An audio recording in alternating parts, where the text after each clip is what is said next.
माझं नाव गोविंद गंगाराम वाणी, राहणार अकोली माईक घेऊन घ्या. तालुका गंगाखेड. माझी दाट थंड होती. मी इथं आशीर्वाद घ्यायला आल्यामुळं माझ्या खूप दवाखाना केला. महाराजाचा आशीर्वाद घेतल्यामुळं माझी दाट राहिली. दुसरा अनुभव, मी मध्य प्रदेशला जाताना महाराजाचा आशीर्वाद घेतला. धंद्यामध्ये यश येत नव्हतं. तिकडे गेल्याच्यानंतर माझा 1 महिना 10 दिवसात 14 लाख रुपयाचा धंदा झाला.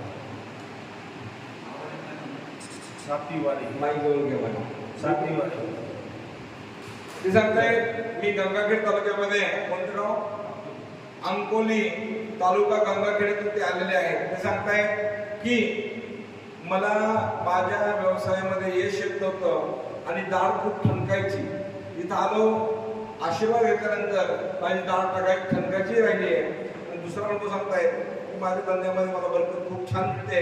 त्याचा अनुभव आहे. टाळ्याच्या गजरामध्ये स्वागत करूया.